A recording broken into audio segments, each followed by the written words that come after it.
when you've still got this imposter syndrome in you. It's unsettling. And I think that then I have to I kind of have to remind myself, like, you're going to be okay. Don't let this get to you. I mean, this is not the hardest thing you've done by any means. Hello, this is Tab Bartley, and you are listening to the Oath We Took podcast, the show that tells the Marine Corps story through the Marines that served. I'm joined today by April Jimenez, and she is the reason for this podcast. I know so many amazing Marines who hesitate to tell their stories. Their stories hold so much power and so many life lessons. Oftentimes, though, they go untold. Not every Marine story is the same. What is the same is the oath that we all took. I am honored today to have April on to share a piece of her story. April and I talk about her time in the Marine Corps, becoming a widow, and finding love again, and she provides some amazing, great life advice.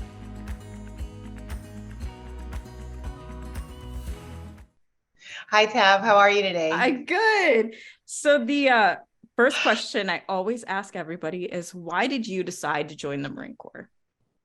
Oh, wow. That is the $1 million question, I feel. I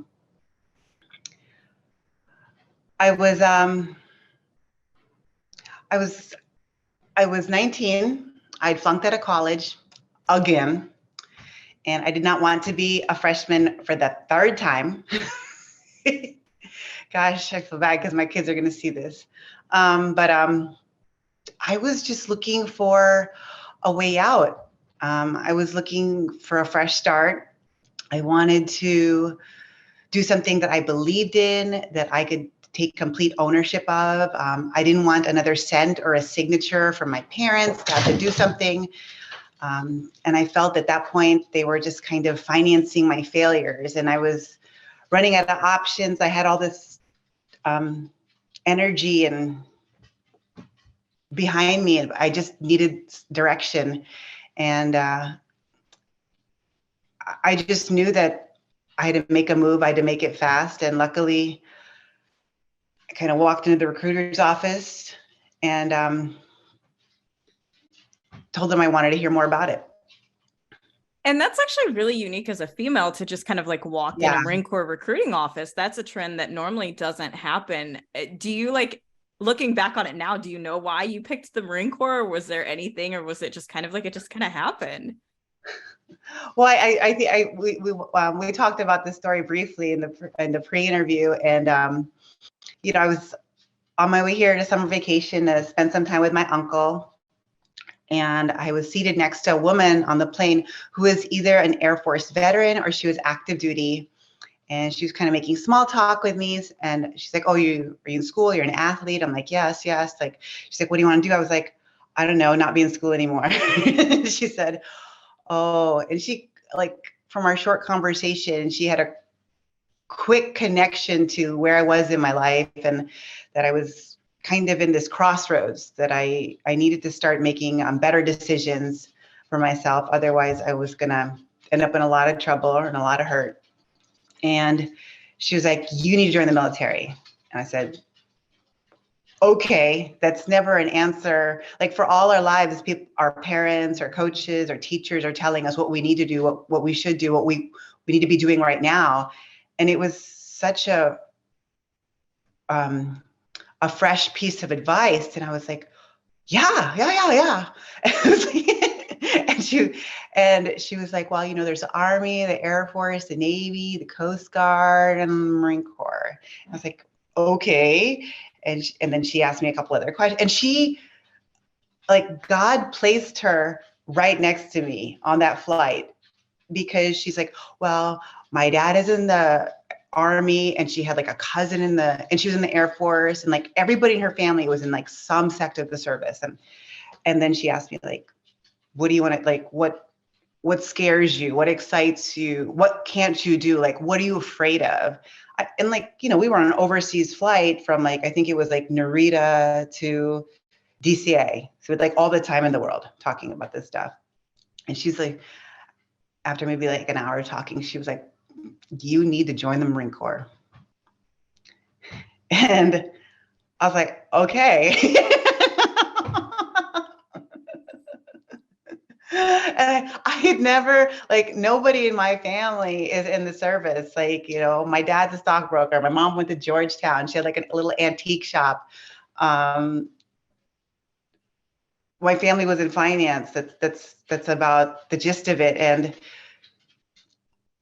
I think that was so when I was telling them about this conversation, like they wouldn't. I tried to talk to my mom about it when I saw her in DC, and she kind of like brushed it off. She's like, "That's you're just not trying to feel school right now." And I'm like, "I'm not trying to feel school ever." I was like, "I'm so done," and but I don't want to keep going at the rate I was going. And I knew that I was tough. I knew that I was athletic. I knew I was hard-headed. I knew I was super motivated, and I was just kind of like shaking inside of a box. Like, I need to get out. I need to get out. And then the Marine Corps. Yeah, right. And as a female, they're like, "Oh, you could leave tomorrow." Did you bring a bag? You don't need a toothbrush. We got all of that for you. What MLS do you want? We'll give you whichever one you want. Exactly. So at the time, I took my ASVAB and I scored really well. But because I was just a green card holder, my options were limited. And I was like, well, they're like, "Well, what do you want to do?" I was like, "Well, I don't know." So they stuck me in supply admin, which is like 3043. And it was, I can't complain. I spent a lot of time in the AC. Yeah, I had good tours. Yeah, really easy, very easy. And what were some of the places that you went while you were in? My first duty station after I got out of school at Camp Johnson, we went, I was stationed at the 3rd FSSG in Okinawa, Japan. I was part of, back then it was a 3rd Supply Battalion. So I was working at the SMU, helping with deployed support, units that were needing to recon gear, get it fixed before they shipped out again, bringing it to Dermo, stealing gear from the Army and Air Force, and trying to figure out like how we get to our debts. Like, the deal. And did you feel like and how long were you in the Marine Corps? I was in 4 years. 4 years. And did you Mhm. feel like in that 4 years that like you had made the right choice of not going back to college, and that it was, I guess, kind of like what you were looking for, at least maybe in that time in your life? I did feel that. Are you asking? Wait, the question was, did I feel like I made the right decision? Yeah. Or, when how it is when you're like 18 to 19 and the op tempo is just so fast. You're rolling. Your day to day is going by an extremely fast pace, and you're doing these big things with these great teams, but I didn't have time or space for those existential conversations in my head. I didn't really think about it. Was this the right move for me? I mean, especially like being deployed, you're so isolated from like your past life, like from your family, your friends, that whole back on the block. You get back home and you're like, wow, you guys are doing the same stuff that you were doing when I left. And they're like, yeah, that's our life. And you're like, so in that aspect, I was glad that I definitely decided for the big change, like to go forward with the Marine Corps. And do you, even 4 years, like I get this comment, like when I talk about it all the time, like, people do 4 years and they think that like, oh, I only did 4 years, or I only did one tour, I only went to like this place. But I feel like the Marine Corps has such a big impact on you. Do you feel like Oh, yeah. even then that it just had such an impact on you personally? It has definitely shaped who I am as a person, as a mother, as a professional, as a partner. We have those core values are just so deeply ingrained in you. that use them to make all your daily decisions and all the big decisions in your life. And I feel so much more better prepared for my life after the Marine Corps. I think that makes sense. No, it does. I feel more capable, definitely. But that also came with age. You know, when I got out and I was 22, I was like, wait, hold on. I may want to come back in. Like, hold on. Like, I wasn't ready. It's scary. You know, you're so, you know, it's like, you know, at 18, 19, 20, you're not really all grown up in the Marine Corps because so many decisions get made for you. It's kind of like you're an adult badass, but like light, because like you have to make all the right decisions or you literally get in so much trouble, you know? And that's why I think like a lot of Marines, when they get out, especially at a young age, they have such a hard time transitioning because there's just so much leeway and latitude, and that, you know, without our friends or like our teams, like we have a hard time navigating that on our own. I completely agree. I was actually just having a conversation with somebody about that, how different it is. Like in the Marine Corps, as a leader, you should be helping your junior Marines like get their license or like life decisions, and you're there. Yes. And that's not how it is in the civilian sector. You're not concerned about your, to the extent of like what's going on when somebody leaves work, that you are in the Marine Corps. I mean, every minute of that person's life matters so much to those around you. And how It weird also of depends on like the unit you're in. Correct, right? And your leadership and the good, Yeah, and definitely. how do you interact with, yeah. But so how was the transition for you? I got out when I was 24. I was taking my associates because I had this epiphany, like, oh, I guess I do want to go back to college. And and now when I'm paying for it and I'm sacrificing my time and my money, like to go back to school, it just meant so much more to me. Like I wanted to be in class. I wanted to, you know, get as much work done as possible, get my degree done as fast as I could, because I was like, so like the next step of my life all depends on like what I'm doing now. You know, I don't want to be waiting. I don't want to be like in kind of like another transitionary period. I knew I wasn't going to stay in. And at the same time, we had just started a family. I was like 6 or 7 months pregnant with my first child. And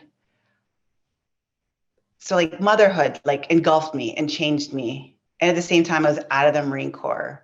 So definitely a fish out of water. I'm no longer, you know, in my shop or with my unit where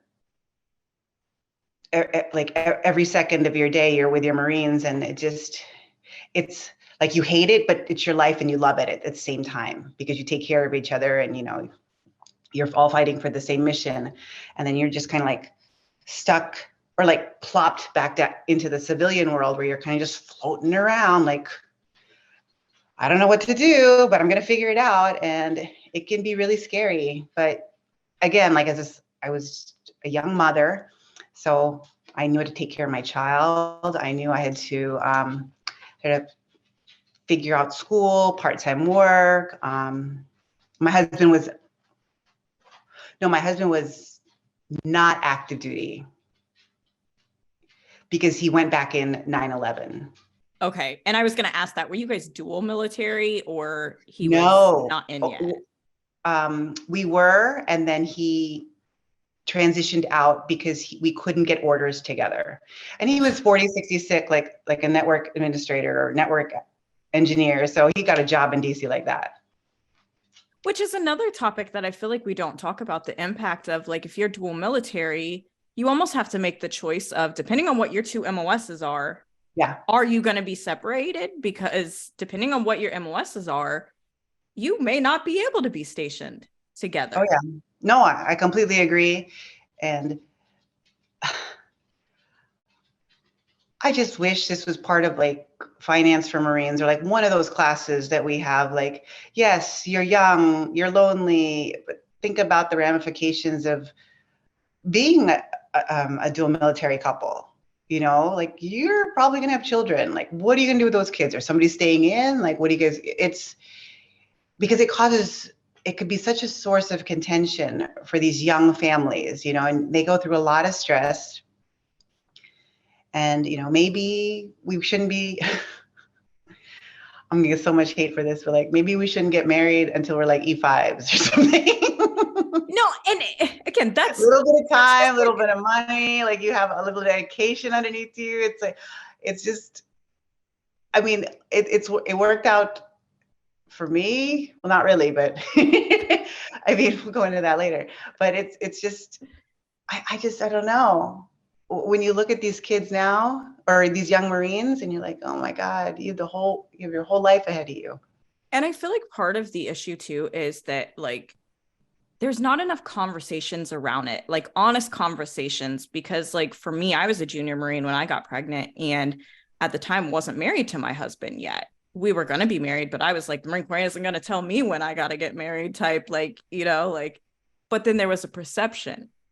And even not having that conversation of like, what are all the struggles? And like you said, the financials, and just like a young marriage in general, marriage is hard.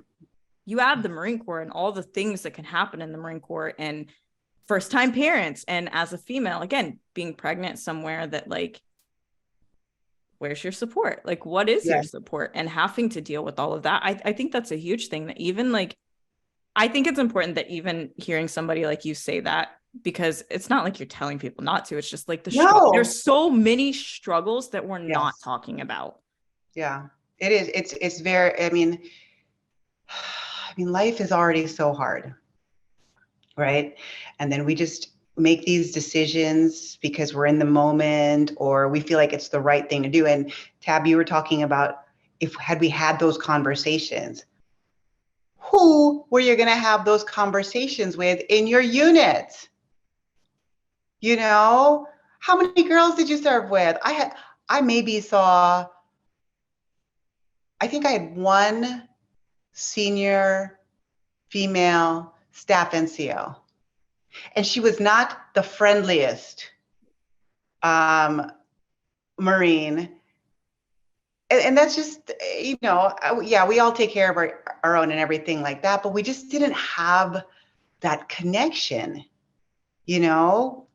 And you don't need to have, it's just had it been there for me, they may have opened my eyes and my ears to something that I didn't think was possible before. Maybe we would have considered other options, you know, but if you don't have those conversations, if you don't have that exposure, then you're just kind of swimming in a vacuum with a bunch of Marines who are just having conversations with each other. And it's like this homogeneous mix of, it's not a bad thing, but it's not a good thing for women, you know?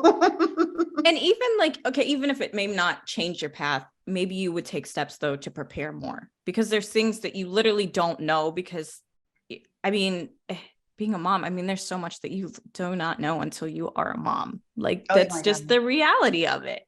And especially, again, I was lucky. I had a lot of females around me, leadership, that were very open about like their experiences and what I went through. And so I was very lucky in regards to that. But even still, like as a female in the military, like we have to fill out a form saying we're pregnant and like when the conception date was. Our male peers don't have to do that. Like it's not intrusive, you know, that type of stuff isn't intrusive for them.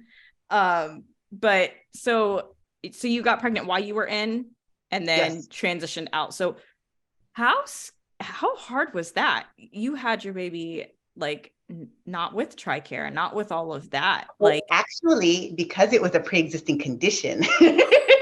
Really? So TRICARE did cover. TRICARE covered me the whole way.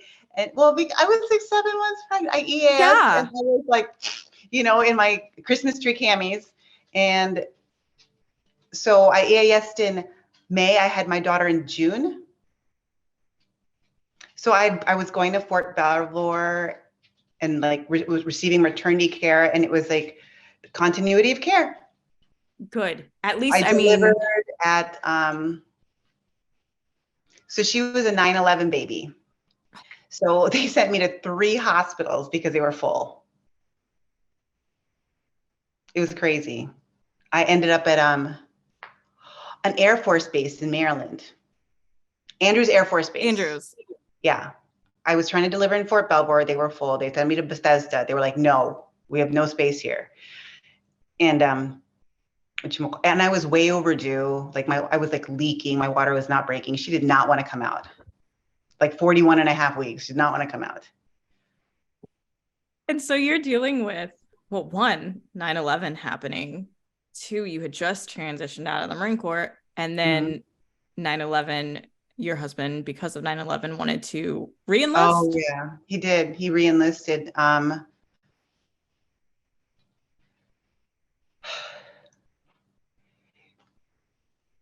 I don't think, yeah, he was not a Marine when Maggie was born.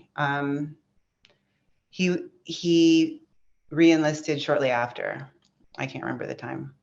You were dealing with so much. Like, and Well, you don't think about it. you don't. But then like I just like I hear that and I'm just like, holy moly, you are so freaking strong. And just like, at what point do you process that type of stuff? You know, you don't think about it in the moment to get through it, but at No. what point do you start to process it?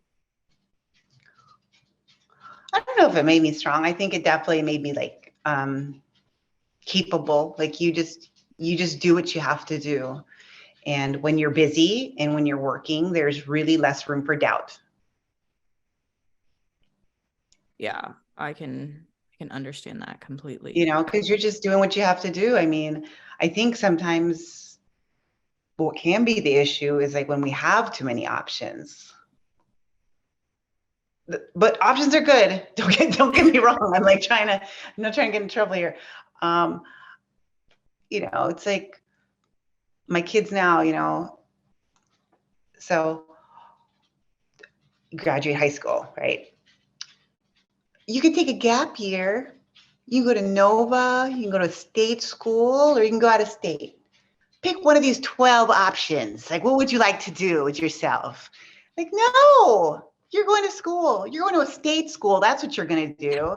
And then, like, if we're going to go into debt, it's going to be for your grad degree. Like, that's simple. Go. You know, but then if, like, that's it. I don't know. So maybe we're too militant. Maybe we're robbing our kids of, like, some, you know, ultimate wanderlust experience or whatever, but they're going to be okay. Yeah. I mean, yeah, they will be. And especially right? like as you're there supporting them. You know what I mean? Like support comes in so many different ways. It's not so many different ways. And so how was it with your husband joining the Marine Corps and then becoming a military spouse? As a female Marine, I just like, how is that dynamic? You mean meeting the other spouses? Yes, I do. Because I mean, I've had great experience with spouses as well, but it's also kind of like a different culture than being a female definitely. Marine. Well, we didn't live on base, so we weren't.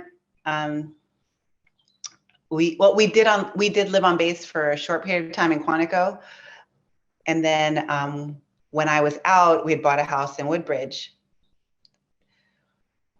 The time I spent with the spouses was very few and far between. I mean, maybe I saw them at the Marine Corps Ball, maybe I saw them at like a picnic. So there wasn't a lot of time with them, but to go from being active duty member to a dependent, I don't know, I didn't think about it much. It was nice to roll around base without like thinking what everybody else was thinking about me, or like make sure I look all right. You know, everything was like squared away, or, you know, to mind my own business and not have to worry about anybody. When I go to the PX or commissary, that was awesome, but not much. And you always get that, like, you know, as a female, like, oh, you guys are military? Oh, your husband served? Oh, thank you for, it's like, part of the time I don't even correct them because it's none of, I don't even want to explain. I don't want the thank you. You know, I'm just like, ridiculous. It it is. And as a female Marine, I know what you're talking about. Yes. Exactly on that. Yeah. I do. And my husband, he's a corpsman. So he's always like, I'm not the Marine, she is. And it's just like Right. thanks. Yep. I But love that you married a corpsman and not a Marine. right? How funny is that? It's awesome. You did it right, girl. Yes. I said it was one of the best decisions I ever made was marrying a There you go.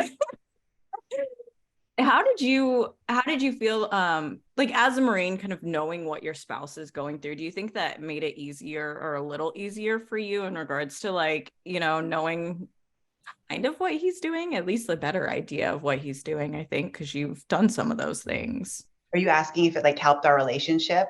Yeah. Yeah, it definitely did. When you marry a service member, you have that familial bond. Like my husband is in the Army now, and even though I wasn't in the Army, we still have like a bond, like this connection because we'd served. I mean, not even together. We have this like a mindset that is so invaluable in a relationship that kind of sets us apart from other couples and other families. And so it definitely, like with my first husband, it was with Marines, there's such a big connection, and it's like instantaneous. Like I could meet a Marine and we could start talking, and I feel like he gets it, like, and I get him.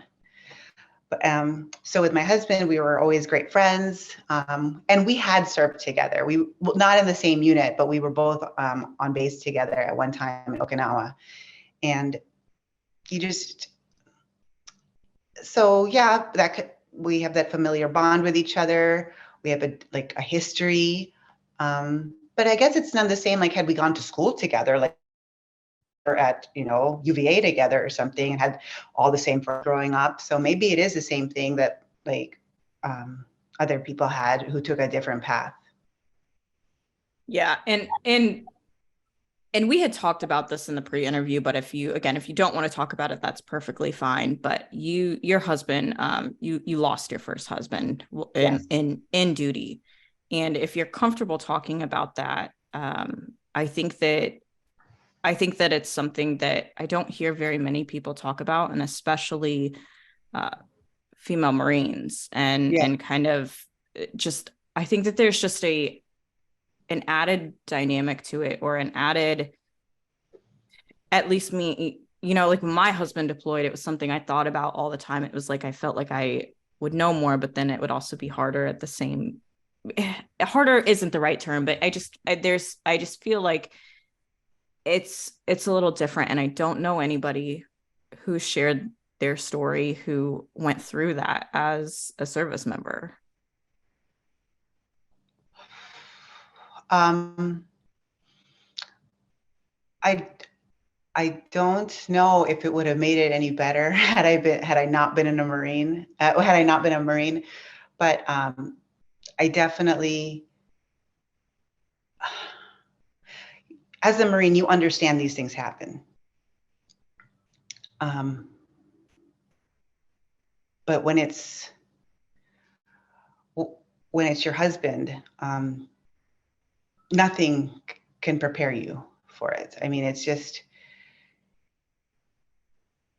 completely, it's like a remarkable tragedy that defines you for the longest part of it. And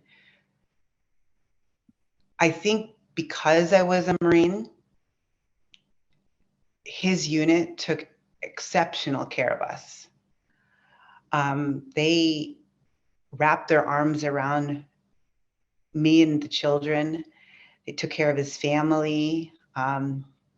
They were so kind. Like they did these things that they did things that weren't even, we would never expect them to do. Like they housed some of his family members who came in for the funeral. They took us out to dinner. They took care of the transportation. They picked us up from airports.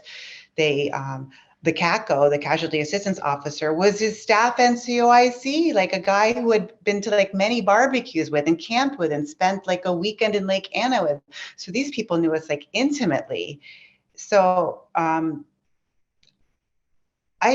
can't imagine having to, you know, bury him and transition out of the Marine Corps as a dependent without this family of Marines that really took me under their wing and tried to make it as smooth as possible. I don't know how people bury their spouses without a CACO in the civilian world. I don't either. I mean, it's great. Like I had a girlfriend whose husband passed, and he was government, and meaning, he was Capitol Police. He was Capitol Police, and so, but it was during COVID, and I was like, well, don't you have somebody helping you? Isn't there somebody to do this or do that, do this? And she's like, no, I'm in the dark making these calls by myself. And I was like, what? Nobody picked you up and took you to like figure out benefits or talk about, you know, power of attorney or this or that, insurance. They're like, no. She's kind of like flailing around in the dark. And I was like, how do you do this? I mean, all of that stuff was taking care of me. I mean, it was amazing. At the time, it was awful because it was like meeting after meeting. And I was just like looking to like be by myself, because it was like, there was always people around you and it was crazy. But I don't know how people do it by themselves. And how, I mean, your life is just like a life and a journey of transitions, which is everybody's life. But Yeah. how do you then transition from having that type of support to like, at what point, I guess, does it like go away, or at what point are you then on your own and that kind of like sadness and the weight of it like finally hits you? And how did you manage through that, and what did you do? What did I do? You know, in the beginning, it was weird because I kind of felt like I never got a moment. I was just kind of being shuffled from one appointment to another. I would open up my back door and there would be boxes of diapers, red wine, toilet paper, and like Costco chicken. People were just dropping stuff off at my house, like constantly, thinking that, like, because they wanted to help, they don't know what to do. Like everybody's like speechless and in utter disbelief because we're so young, and it just, you know, and now I'm a widow at 29 and they see my babies who were like 1 and 4. And so everybody was so helpful in that. But to be honest, Tab, like I was not by myself for so long. I met somebody very shortly after the passing of my husband, and my husband now, Eddie, and I kind of, and everybody thought I was crazy. Everybody thought I was going batshit crazy, that I was just like grabbing and clinging and like trying to be like, no, I will not be by myself, you know, which partially was maybe true. But I grabbed onto him. He's going to be, this sounds so little. And because he saw me for who I was. He didn't pity me. He didn't know me as a wife of a Marine who had just lost their life partner. He saw me as a person who was still grieving and perhaps like looking for somebody to live the rest of my life with. or maybe at that early stage, just pass the time, not pass the time, but like have somebody to talk to. Ironically, he was also a casualty assistance officer for the Army. And just to be able to talk to somebody who didn't feel sorry for me and kind of understood the journey I was on, or I had gone through, and know what I was currently going through as a new widow. So, I mean, I leaned on him, I fell in love, and we've built a family together. He's raised my two girls. And that one defining moment and thing didn't define you. Like, I mean, that's what I hear when you say that it wasn't like you were just defined by this one thing. Because as even, you know, we talk about being Marines, we talk about being these things, but we're never just this one thing or this moment. And for you to just be so utterly seen, I mean, that's powerful. I mean, that brings me to tears, like in regards to like because when you talked about how you sat next to a veteran on the plane Isn't that who then bananas? said, and then how you meet your husband and how it like it's, and not to push my faith on anybody, but like I'm just a person that so many things in my life, it's like, oh, there was God like telling me what to do or showing me the path. And it's just like how, for lack of a better word, amazing or powerful, or just like, yeah, this was like, this happens, but this isn't, you know, one thing doesn't just define it all, that these moments kind of like spur the next, and how divine, magical, I can't think of like the right term to cover just how powerful that is. I truly believe that my partner now, like God put us together as a second chance for both of us. You know, it was a second chance for me to feel whole again, to raise my two girls with a father figure. He was divorced, and we've had I mean, I'm not saying it's been like a bed of roses the entire time. I mean, it's still a marriage. It's like you have to, but I mean, we're best friends, and he's been very respectful of that other part of me that's still like a widow, because it was sort of like a complicated grieving process, because it was, I mean, it wasn't closed once we started a life together. And it just, it was, I'm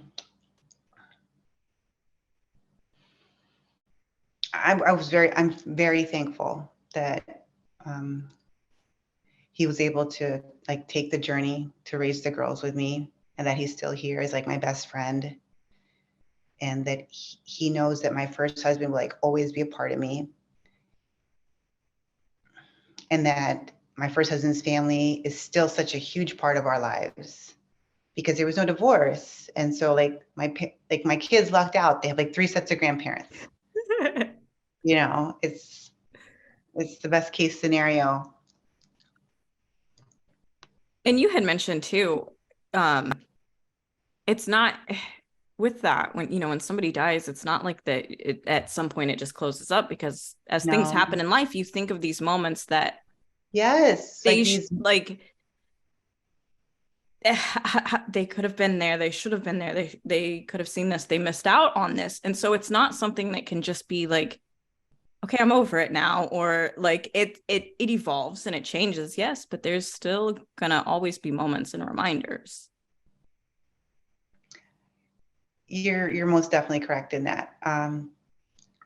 It's been 2007, so it's going to be 16 years this month that my first husband passed. And this is like every year, it's like cyclical. Like around Mother's Day, I get kind of like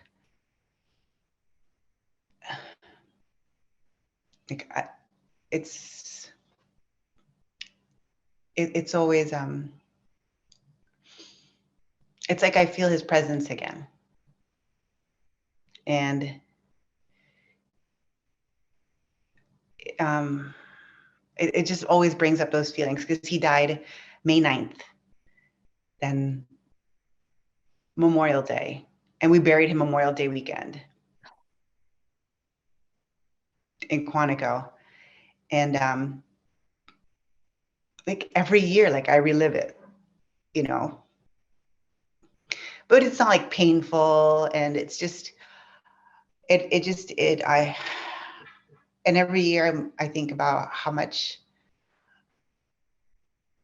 how grateful I am that we saw a lot of light out of that dark period in our time, and how great a job we've done, like raising the girls, making the best out of the situation, and how we've like picked ourselves up, trying to always make a better path of it. Like, because my husband died while he was active duty. Like, we fell under the Virginia Military Survivors and Dependents Educational Plan, or I did at that point. So I was able to finish my bachelor's degree, free of cost, UMW. And my girls now are under the Sergeant Fry Scholarship. The Virginia Military Survivors and Dependents Educational Program only covered tuition.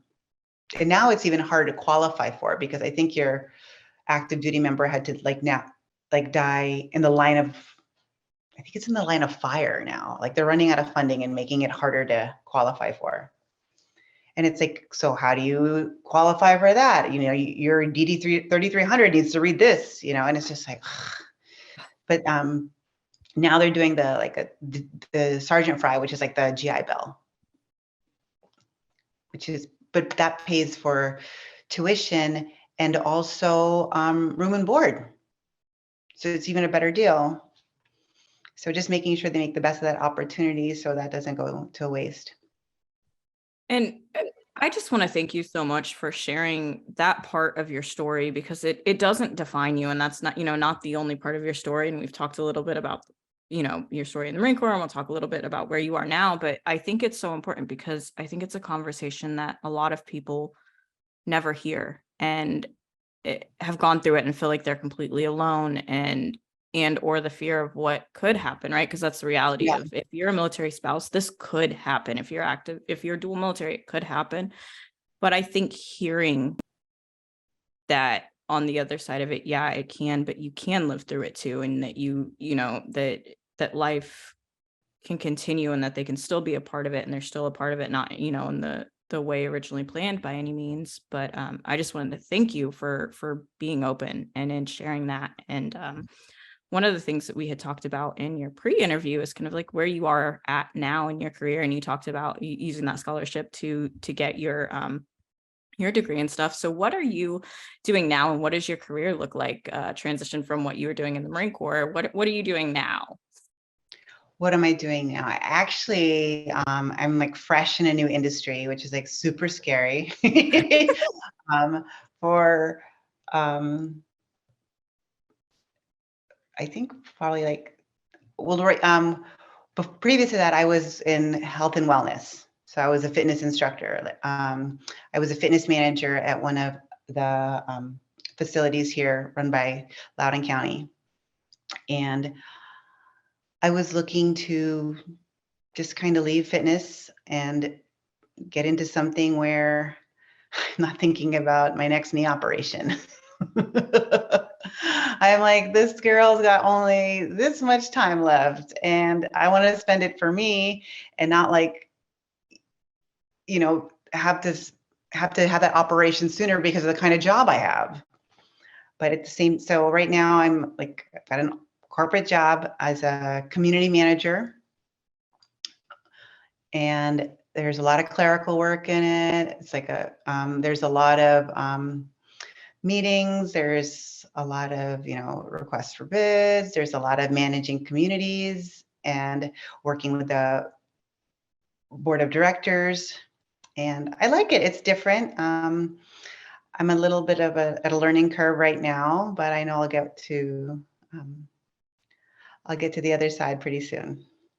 And one of the things you had mentioned in the pre-interview is how because you've switched careers, kind of like what are some of the struggles, or where do you feel like you're feeling like maybe you feel a little behind, whether or not you are, Yeah. but just like the feeling of feeling like you're not where your peers are, but that's because you took a completely different journey to get there, right? Yeah, I mean, I was working part-time for the longest time, fitness and sales while my girls were growing up, and then to go back full-time in fitness for like 5, 7 years now. And then transitioning to industry, I feel like I'm definitely behind, and it's a little unsettling because when you used to being at the top of your game for so long and confident in what you're doing, and now you're kind of back at the bottom, trying to have to figure out these processes that are alien to you, and trying to catch up with your peers, and trying to also look competent and capable at the same time when you've still got this imposter syndrome in you. It's unsettling, and I think that then I have to I kind of have to remind myself, like, you're gonna be okay. Don't let this don't let this get to you. I mean, this is not the hardest thing you've done by any means. It's just your turn to suck right now. Because you're the newbie, you know? It's your turn to like ask all the questions. It's your turn to keep quiet, put your head down, and, you know, like, I will get my turn. I absolutely love that. It's your turn to suck right now. Yeah, that's how I felt. Like, I made a huge mistake on Friday, and it was such a rookie mistake. And my boss kind of looked at me and he was like, "You're not the first one." That's all he could say. And I was like, okay.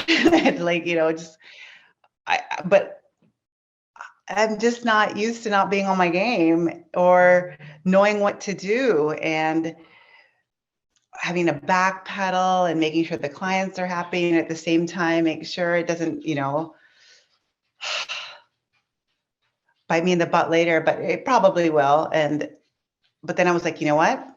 I'm not gonna fucking do that again, anytime soon. So, if you're not gonna be smart, you gotta be a little tough. So yeah, this is definitely my turn right now, but I'm gonna be okay.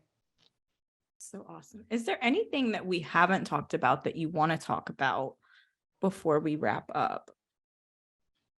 Um,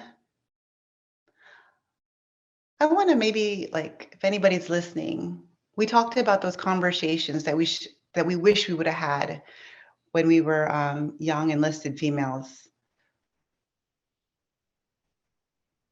Have those conversations. Have those, even if you don't like the girl, or even if she's annoying, or even if you heard something bad about her, God forbid, or just, I mean, I know we're all stuck in the barracks together, or like we're competing for the same promotions for the same boys. They're not worth it. Unless it's a corpsman. Just joking. But like, have these conversations, and the ones we have conversations, whether like we're E4s, E5s, like we're having conversations, like have conversations with like your master guns, your I don't know, the warrant officer, or like another female who could be like, listen, boo, I've been there, um, when I was serving in Quantico, I was on the range with one of my drill instructors. It was the craziest fucking thing. Um, we were like at the company about to head to the armory, and I just heard this voice behind me. She's like, you're going to be on the other side of the range. And I was like, and there she was. I was like, holy shit, I haven't seen her since boot camp. The fuck? Like, how is she here in my life 3 years later? Like, where'd you freaking come from? And they always tell you, like, somebody's watching, somebody gonna see you. So make sure you do right, this and that. And she was right. She was like right there. And who she was as a Marine without her hat on was a completely different person than who she projected as when we were in Paris Island back in 98. She might as well have been Skeletor, like to me back then, you know? But this girl was cool as fuck. I mean, it was like we were just back on the block, like the way she talked. I was always kind of like something's gonna happen, like I'm gonna get snatched up, like I don't know, like something bad's about to go. I don't know, because it's like, but after a while, you know, you're on the range for what 4 days or something, Mm-hmm. and spending that time with her, and then seeing her on her base after, and she was just telling her story and that how the Marine Corps had done her wrong. She did not have one nice thing to say about the Marine Corps. And I was just like, wow. I was like, I love my VA loan. I love my GI Bill. Like, I love my Navy Federal. I was like, what do you mean you don't have one nice thing to say about the Marine Corps? I just got meritoriously promoted. What do you mean? So it was like the weirdest thing to me that she was just so negative when she was a role model for the longest time.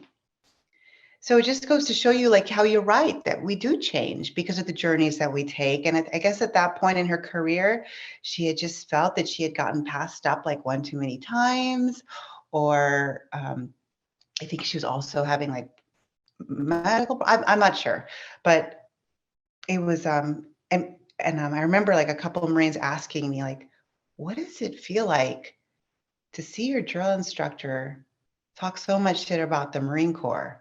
And I was like, I don't know. It's the weirdest fucking thing. Like, it's so weird. I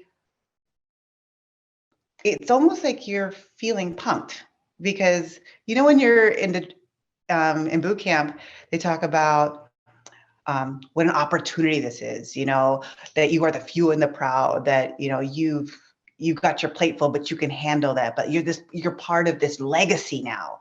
And to see that she was just playing an act or playing a part, I was completely dumbfounded. And it made me kind of sad. It did.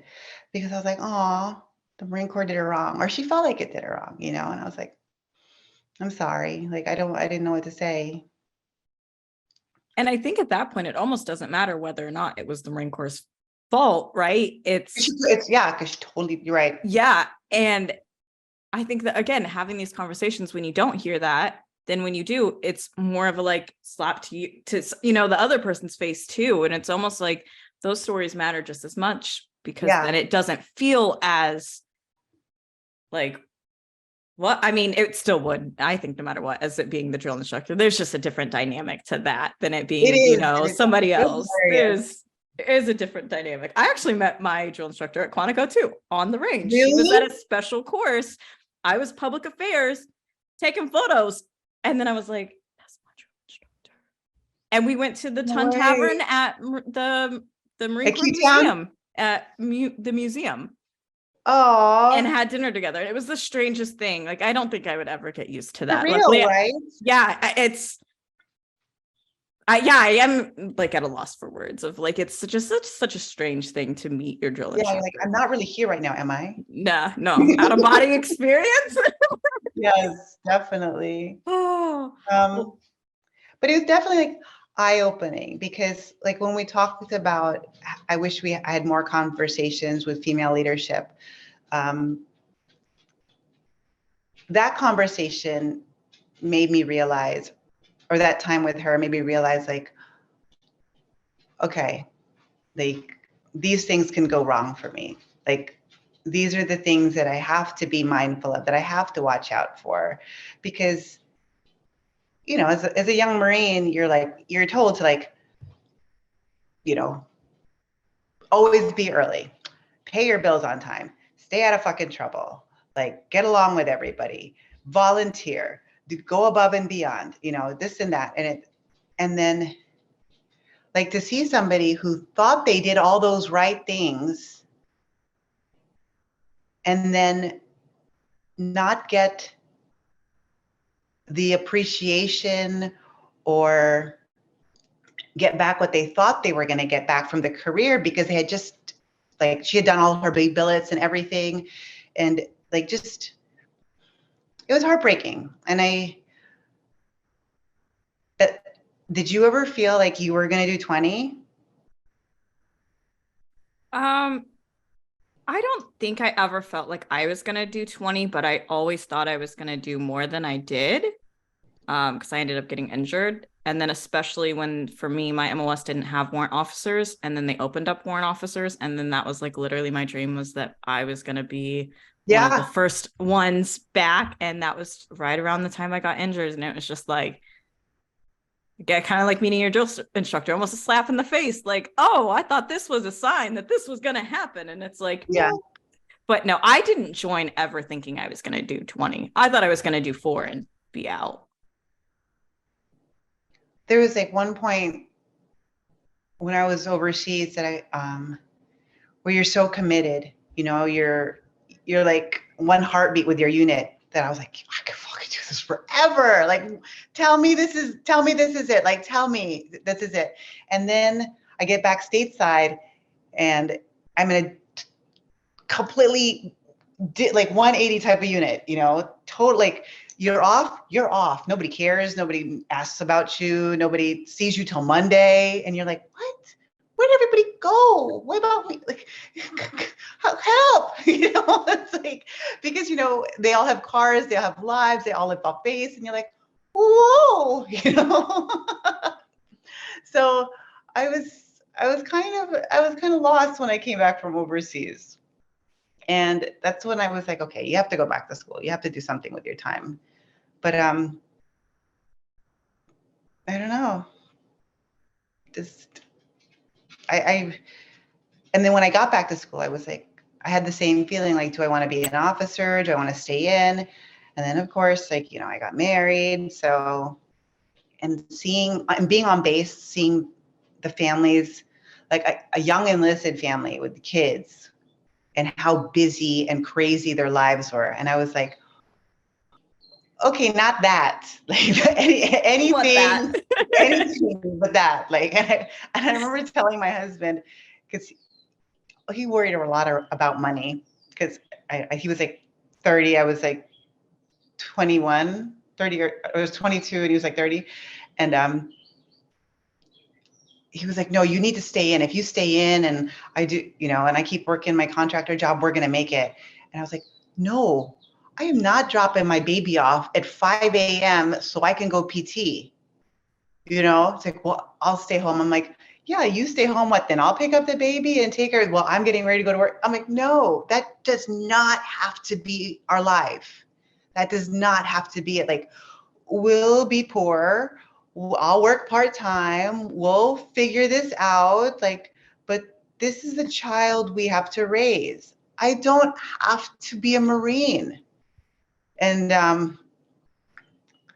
it was tough initially, because, money is like the source of 85% of the stress when you're that young. It really is. It really is. And I think that's the perfect segue to the last question of, if you had to take the oath again, for the first time, would you? Without a doubt and a reservation. I would. Would you, Tabby? I would. Yeah. No hesitation from me. I would. I would have. Yeah. You would. I have yet to have somebody answer no, which I think. Really? Yeah, I have yet. But I've only interviewed like 12, 13, 14 people. But yeah. They're out there. So far. They are. And hopefully they will see from this podcast that their stories matter just as much too. And hopefully they'll be willing to share their stories, because that is part of the reason why I asked that question, is because I think that it is so important. And the Marine Corps story is the Marines. And it's everybody's story is unique to them. And that's what I hope eventually this podcast can help But do. I think there is one universal truth to it. You love the Marine Corps more when you're out. I agree. Right? You Yep. appreciate it more. Completely agree. Because it is such a obligation. It's not even an obligation. It's like, I don't know what the word is. It's all encompassing of your life while you're in. That whole term, like, we bleed green. We literally fucking do. But so you don't think about like, oh, I love this so much. Like, no, you're so done with all the minutia, but you're like, oh, but when you're out, you're like, oh man, those were the days. This is the Oath We Took podcast, and you just heard a piece of April's story. You now know one more Marine and one more piece of the Marine Corps history. Her sacrifices matter. Her stories matter. Not every Marine story is the same. We didn't all join the Marine Corps for the same reason. What is the same is the oath that we all took. An oath that easily could have ended in death, and for some, it did. So listeners, instead of asking you to thank a Marine for their service, I'm going to challenge you to continue to listen to their stories instead.